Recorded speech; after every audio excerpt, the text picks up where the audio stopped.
Right, let's get into the detail of that deal signed, we're told, between the Solomon Islands and China. It's been in the offing for some time, as you know, but now it is real. What's in it and what does it all mean? Let's bring in the head of the Australian Strategic Policy Institute, Peter Jennings, joining us now from Canberra. Thank you for your time, Peter. This is a very significant event. It's in our region. It's China, obviously. What do we know about the specifics of the deal? Well, the draft of it was leaked, and I'm assuming that's what's been signed. And there's really four parts to it. It says China will help the Solomons police. It talks about logistical replenishment. It talks about stopover and transition, whatever that means. And it talks about supporting China in, quote, major projects, unquote. So really, it means anything Beijing wants it to mean. And it's important to remember that the intent was to keep this secret. We should not know about it. That was what China wanted and what Prime Minister Sogavare of the Solomons wanted.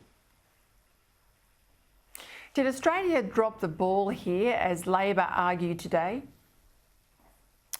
I think it's a bit rich for Labor to make that claim. I mean, here we had an attempt to negotiate a secret agreement between two countries, of which we aren't one.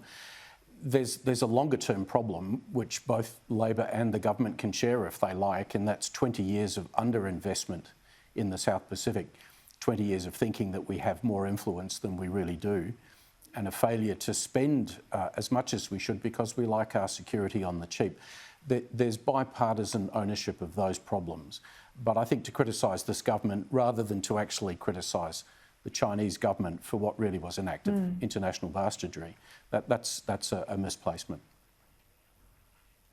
Labor today claimed this was all about climate change, underpinning the poor relationship, they say, that's there between Australia now and the Solomon Islands. But it was about climate change. No one would do a deal with China, given they're the world's largest emitter.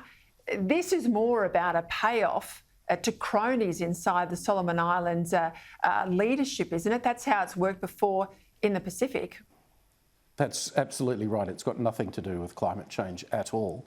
And the test of that is that just about every other Pacific Island country has been prepared in one way or another, Peter, to express their extreme unhappiness about the fact that the Solomons has inked this deal with the Chinese. Nothing to do with climate, everything to do with how China promotes money politics in the South Pacific.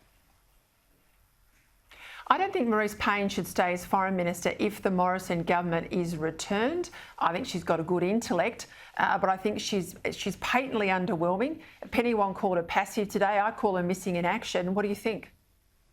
Tough call from the both of you, Peter, but let me just share this thought with you. I'm speculating here, but my guess is that the Australian government would have understood that this deal had been finalised.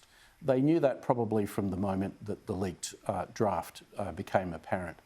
And therefore, in that context, you wouldn't send the Foreign Minister to Honiara to then become the receiver of a defeat. You'd keep the Foreign Minister back for the task that the next Australian government is going to have to perform, which is to stop this from happening at all. And so I don't think it's a failure to say that the Foreign Minister didn't travel to Honiara. And really the test for this government, if it's returned, or the Labor government, if it's elected, is what is their strategy for walking us back from, a clearly unacceptable position, which creates a Chinese base to the east of Australia, presenting a threat of a type that we haven't seen since the end of the Second World War.